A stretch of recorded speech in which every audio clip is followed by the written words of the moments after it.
அத்திப்பட்டில் இயங்கி வரும் HPCL நிறுவனத்தின் தொழிற்சாலையில் 3 தொழிலாளர்களை பணி நீக்கம் செய்யப்பட்டதற்கு எதிர்ப்பு தெரிவித்தும் 4 அம்ச கோரிக்கை நிறைவேற்றி வலியுறுத்தி தொழிலாளர்கள் முற்றுகை போராட்டம். வலுக்கட்டாயமாக கைது செய்த காவல்துறையினர்.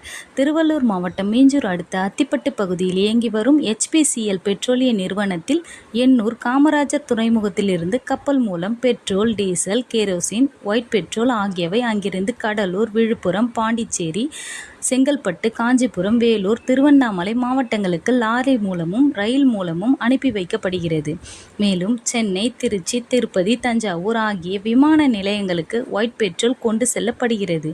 இந்த நிறுவனத்தில் 9 ஒப்பந்த நிறுவனங்கள் இயங்கி வருகின்றன. இதில் குற்றப்பின்னணி உள்ளதாக 3 தொழிலாளர்களை கடந்த 1 வருடத்திற்கு முன்பு பணி நீக்கம் செய்யப்பட்டது. இது குறித்து தொழிற்சங்க நிர்வாகம் பலமுறை நிர்வாகத்திடம் முறையிட்டன.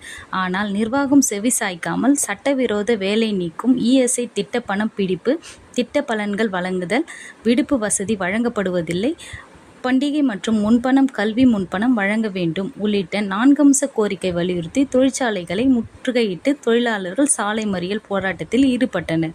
உடனடியாக காவல்துறையினர் சாலை மறியலில் ஈடுபட்டவர்களை வலுக்கட்டாயமாக வேனில் ஏற்றி சென்று தனியார் திருமண மண்டபத்தில் அடைத்து வைத்தனர்.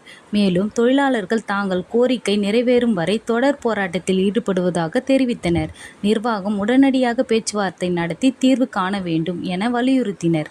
மேலும் அறவழியில் போராட்டத்தில் ஈடுபடுவோர் மீது காவல்துறையினர் வலுக்கட்டாயமாக கைது செய்வது கண்டிக்கத்தக்க செயல் எனவும் அப்போது தமிழக அரசுக்கு எதிராக முழக்கங்களில் எழுப்பினர். மேலும் தொழிலாளர்கள் தொடர் வேலைநிறுத்த போராட்டத்தால் பெட்ரோல், டீசல் விநியோகம் பாதிக்கப்படும் சூழல் ஏற்பட்டுள்ளது. உடனுக்குடன் செய்திகளை தெரிந்து கொள்ள தமிழ்நாடு 24 நியூஸ் சேனலை சப்ஸ்கிரைப், லைக், ஷேர் பண்ணுங்க. நன்றி.